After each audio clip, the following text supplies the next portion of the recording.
Hi there, folks. Today we're looking at writing quadratic functions. And the first way that we're going to look at this is using vertex form. Vertex form is the easiest way for us to write an equation by hand. We simply need the vertex and the a value, and then we just write the stuff down, we plug it in. Okay? So writing quadratic functions, we're going to start with vertex form, and then we'll branch out from there. So writing equations in vertex form, we find the vertex, the a value, we write the equation. And just remember that vertex form here is this guy. It's y equals a times x minus h squared plus k. And so a couple quick things to remember here. Remember, this guy right here, the x value for the vertex, it's the opposite of the x value for the vertex that we see here.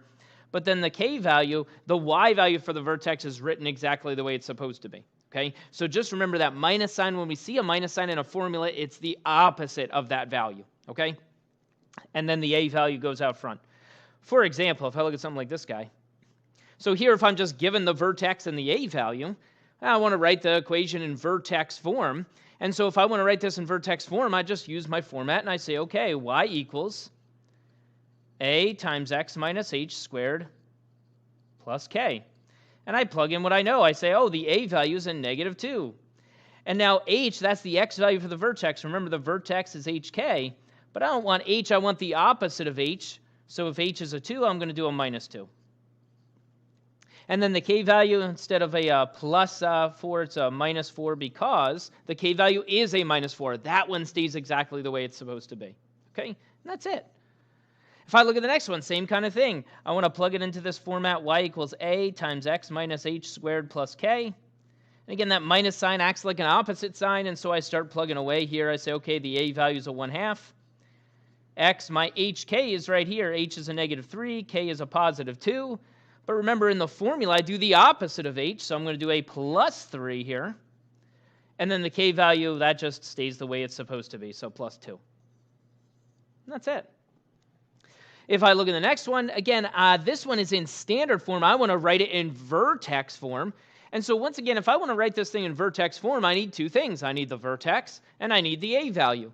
And so as I look at this, when we're in standard form, I know how to find the vertex when I'm in standard form. I find the vertex by doing opposite of b over 2a. So the opposite of b over 2a. This is going to give me the x value for the vertex, which is my h. And so here, the opposite of b is a 6 over 2 times a, which is a 3. So I get 6 over 6, which is a 1. That's the x value for the vertex. So over here, I'm going to write this off to the side. So that's my h. Now to find the y value, I have to plug that 1 back in. So I plug it in. And I do some simplifying. 1 squared is a 1. And now I'll do the multiplication. That's 3 minus 6 plus 5. So that gives me a +2. Okay, so that's my k value. So now I have my vertex. It's 1, 2. And then this is where students fall apart a little bit. I say, okay, we need the a value.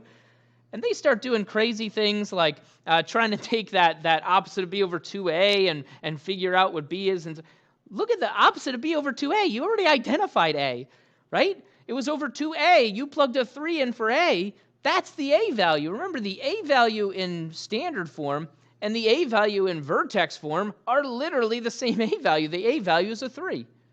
Okay? Students will try to start solving for a. It's right there. It's a. Okay? And now I write it down. Really, y equals a, which is a 3. And then x, I do the opposite of the x value from the vertex, so a -1. And then I take that k value exactly the way it's written, +2. And that's it. Now, switching gears a little bit, let's write things in standard form now, all right? And to write the equations in standard form, typically, again, if we're doing this by hand, it's much easier to find vertex form, and then we'll just rewrite it in standard form, okay? And rewriting it in standard form is just a matter of multiplying some stuff out and combining like terms, okay? For example, if I look at this first one, I've got y equals x plus 4 squared minus 6. I want to write the equation in standard form, so all I have to do is multiply this out. So here, x plus 4 squared is x plus 4 times x plus 4. Remember, when you square a binomial, you have to write it twice. You have to multiply this out. You have to distribute here. And so now I distribute the x to each of these. That gives me an x squared plus 4x. I now distribute the 4 to each of these, which gives me a 4x plus 16. The minus 6 just tags along for the ride, and now I combine like terms. Y equals x squared plus 8x plus 10, and I am done. Okay? The next one, same kind of thing. Notice it gives me the vertex and the a value. All right, I could do some strange equations to come up with the b value, doing the opposite of b over 2a. But really, just write the equation in the format that's easy to write it in. Let's write it in vertex form. I write this thing in vertex form. Y equals -2 x minus h, so x and then the opposite of the h value, so -2. Over here, I just write the -4. I take the k value exactly as it is. And now if I want to write this thing in standard form, I'm just going to start multiplying this thing out. So -2, this is an x minus 2 times an x minus 2. And me personally, I will always multiply the binomials first, the x minus 2 and the x minus 2. You could distribute the -2 to one of those first. I'm going to multiply these first. So I'm going to distribute the x. Let's see, that gives me an x squared and a minus 2x. And now I distribute that -2. That gives me a minus 2x and a plus 4. And notice I still contained that thing. I still have that -2 on the outside. I still have this minus 4 over here. And now it's just combining like terms and continuing to simplify. So here I'm going to combine like terms. That's x squared minus 4x plus 4. Now I'm going to distribute that -2. That's a -2x squared plus 8x minus 8. And now I continue to combine like terms. So -2x squared plus 8x and a minus 12. And that's it. Okay, so again, vertex form is the gateway here. Just like when we wrote linear equations, we typically started with point-slope form. And then from point-slope form, we could rearrange it to slope-intercept. And then from there, we could rearrange it to standard form. We're doing the same thing here, okay? Vertex form is the gateway. Vertex form is the easiest one to write. And then we can expand out from there, okay? All right, for this next one, I'm given the vertex and a point that the parabola passes through, all right? And so, again, no matter what format it's asking for, I'm always going to start in vertex form. Again, vertex form is the gateway. I'll start with vertex form, and then I'll move on to standard form from there, okay? And so for this one, it doesn't specify which version we want, so I'm going to write it in vertex form. I'm also going to write it in standard form just to make sure we understand the procedure. And so as I start to think about what I need for vertex form, I need the vertex, and I need the a value. And so I already have the vertex here. It's 3, 2.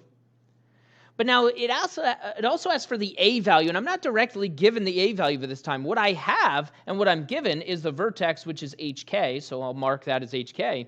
And then the ordered pair, that's just an x and a y combination, so I'm going to call it x and y. And so as I start to think about vertex form, let me write vertex form down here. Y equals a times x minus h squared plus k. And so as I look at vertex form and I look at what I have labeled so far, h, k, x, and y, that pretty much fills out vertex form, except for the thing I need, which is the a value. And so if I start to plug these in, if I put the 6 here for y, and I put the 7 here for x, and I fill in my h and my k, which is the opposite of h, and then k just as it is, as I start to fill in all these pieces, I find that what I have now is an equation where I can solve for a. And it's the same thing that we did when we were looking at things in terms of linear equations. I just plug in what I know, and then I can solve for what I don't know, okay? And so the idea here is I just simplify and solve. And so for this one, 7 minus 3 is a 4. I'm going to continue to simplify. 4 squared is a 16. And really, I could write it as a times 16, or I could write it as just 16a. And so now I have a very simple equation to solve. So I'm going to solve this one. I'm going to subtract the 2 from each side. That gives me a 4 equals 16a. I'm then going to divide each side by the 16. And so what I end up with, let me write it over here, is that a equals 4 over 16. Let's leave it as a fraction. 4 over 16 reduces to a 1/4. And so that's my A value. And so if the question asked me just to write the equation and didn't specify, which this one didn't, so if it said just says write the equation, I would say, oh, I could write it in vertex form, or if it asked for vertex form, 1/4 x minus 3 squared plus 2. Okay, I plug in the A value, the opposite of the H and the K. There's the equation in vertex form. If the problem did ask me to write this thing in standard form, well, I would do all the same stuff that I just did, but now I would rewrite this guy. I would multiply out this x minus 3 squared by doing x minus 3 times x minus 3. And so it's just a game of simplification here. So let's see, that's 1/4. I'm going to distribute the x. That's an x squared minus 3x. I'm going to distribute the negative 3. That's a negative 3x plus 9. I'm going to just combine like terms here.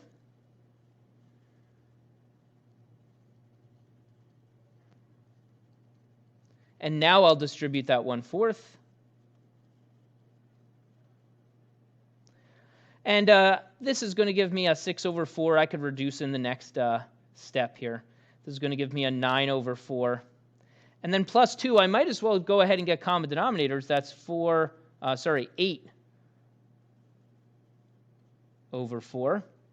And now I can combine like terms. This is a 1/4 x squared. Let me reduce this guy, minus 3/2 x.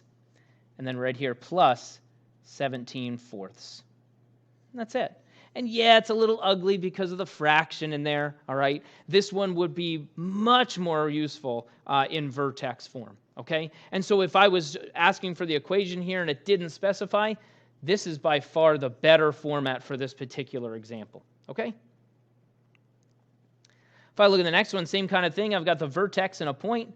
I need the vertex and the A value. So I have the vertex. And again, when I think about that vertex, this is an H and a K. This guy over here is an X and a Y. And so if I think about vertex form, Y equals A times X minus H squared plus K, I just plug in what I know.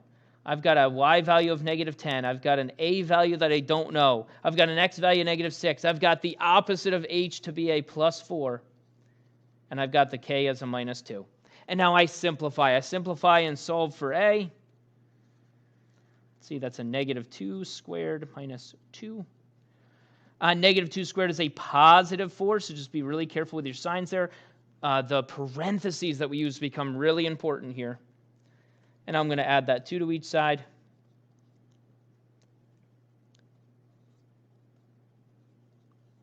And divide by the 4. And so once again, I have my A value. It's a negative 2. So vertex form, I can just write it. I can say, oh, negative 2, x plus 4 squared minus 2. I plug away, all right? If I wanted this thing in standard form, let me take that off to the side over here. I would have to multiply out the x plus 4. Same couple steps. So here, that's an x squared plus 4x plus 4x plus 16. I'm using my distributive property there, or FOIL if you like that. And I'll combine like terms. This one's a much nicer one to put in standard form. Distribute.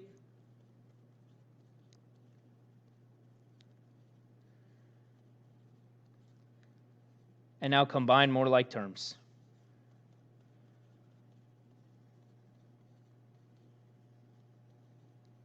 Okay?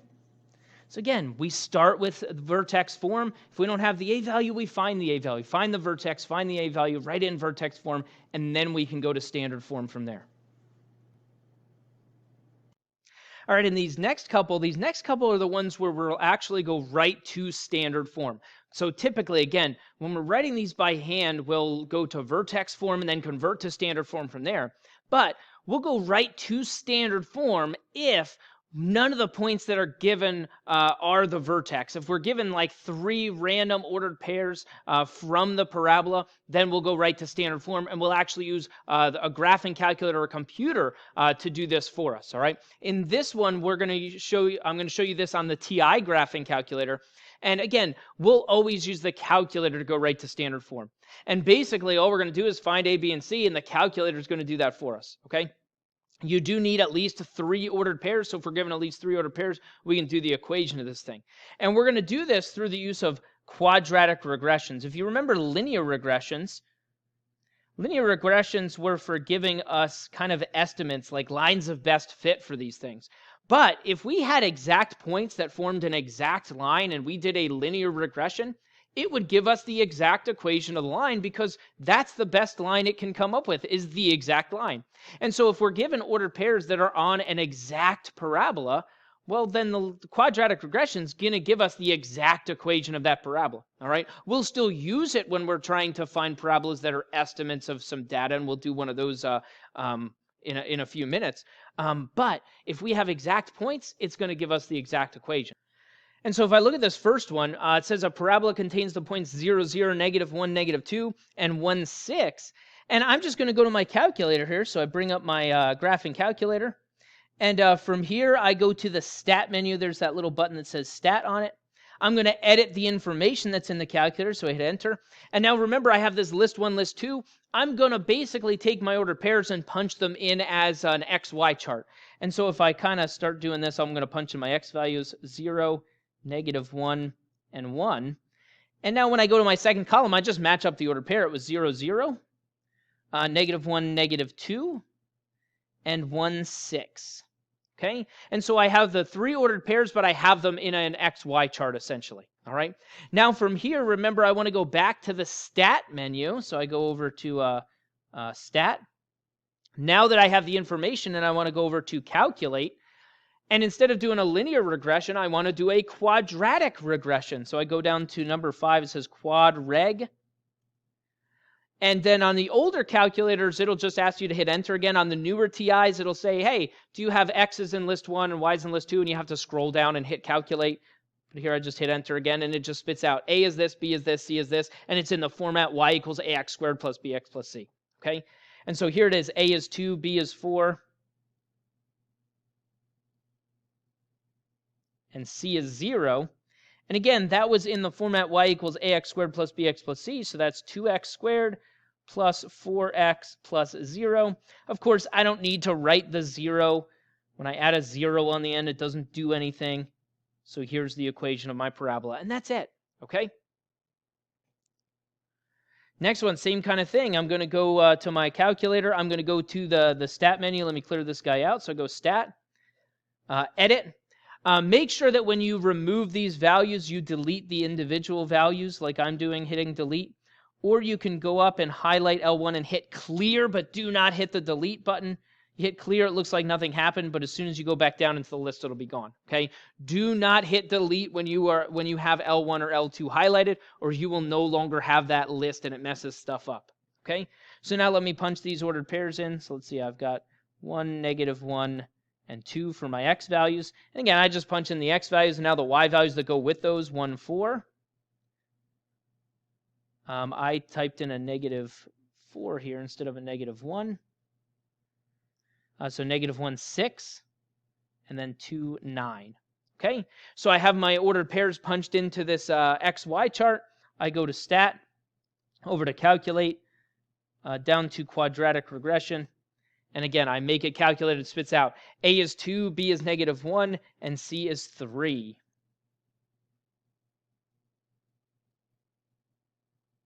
And again, that's in the format Y equals AX squared plus BX plus C. So Y equals 2X squared minus 1X plus 3. Okay? And of course, once again, I don't have to have that 1 there. I can make it an invisible 1, -X plus 3. Okay? If you leave it like this, that's fine. Okay? But again, I'm using the calculator, and it's almost like a little trick that I'm using. I just know that, the calculator is trying to come up with the best parabola. Well, if those 3 points go through an exact parabola, the best parabola is the exact equation. Okay? We're used to using quadratic regressions in more like this situation. Okay? Where we're kind of getting an estimate of the data. All right? And you'll see this equation is going to come out a lot messier in terms of the decimals and that kind of stuff, because it's an estimated parabola. It's going to be as close as we can get to these values. This is what we're typically used to using this for.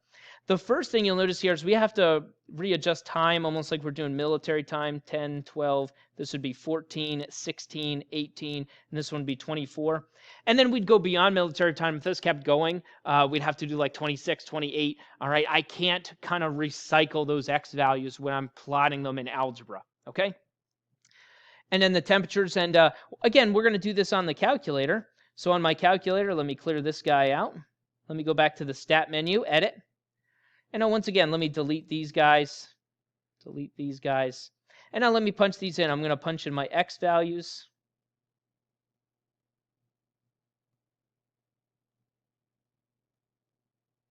And notice I don't punch in the 24. Remember, the 24 doesn't have a Y value to go with it, so make sure you don't punch that one in. We'll do a prediction of that value in a minute.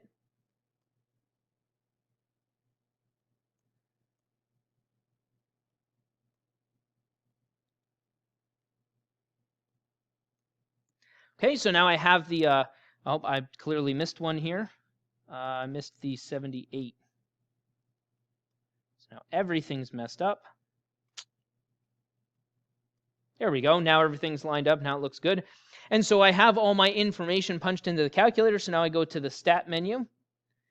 Or sorry, before I go to the stat menu, I want to make sure I want to draw the scatter plot. You can do the scatter plot by hand. Remember the TI can be a little bit weird with the scatter plot. But if I go to y equals, I'm going to go up here and select plot 1, make sure that's highlighted. And then I'm going to tell this thing to graph. And notice I don't see anything. That's because, once again, I'm not looking at the right spot. My standard view is only going 10 units, and look at the values I have. Okay, for my X values, they start at 8. And so I'm going to go to Window, and I'm going to adjust that. I'm going to go from like -5, and then for the X values, I want to go up to like 24. I'll hit 30. For the Y values, I'll do -5. But then the Y values, they start at, actually, I can go a little bit, start here at 30. They go from 52 to 80 something, so I'll do like 90, just to give myself a little bit more room. So I just got to make sure that I'm seeing the values that I'm talking about. And there they are, okay? And so I could draw a quick sketch of this scatter plot down here. Kind of looked maybe like this. Again, I just want a quick sketch. The only reason I'm drawing this is because I want to know, hey, is this thing something that I should be calculating a quadratic regression for? And as we look at this thing, well, yeah, it looks like a parabola, right? And so if this thing looks like a parabola, then I should do a quadratic regression. If it looked like a line, I would do a linear regression. So now that's telling me, hey, let's go to my stat menu. Let's calculate that quadratic regression. And again, this is not as pretty as the other ones because the other ones were exact equations. We were finding nice, neat equations. This one's estimating using these data values, okay? But the result is the same. It gives me the equation in a standard form. So I've got A as -4.7 approximately. Sorry, 0.47. Let's see. B was 14.7. 72. C was a -36.12. Okay, and so now I have my equation. My equation is this: y equals a -0.47 x squared plus 14.272x minus 36.12, kind of ran out of space there. But now if I want to make a prediction about this value right over here, the 24, well, again, job for my calculator. When I punch this into the calculator, I use parentheses to plug this in. Watch this, parentheses. I'm plugging in a 24 for the x, and then squared.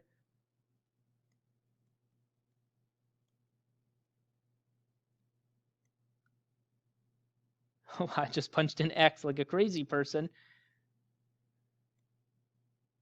I want a 24 for that. There we go. There we go, 46.44.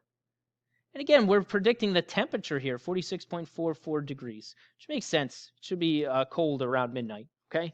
And yeah, temperature works this way. It kind of spikes sometime during the day and then drops back down at night. And so it doesn't follow a linear regression. Of course, it follows a quadratic regression as it climbs and comes back down.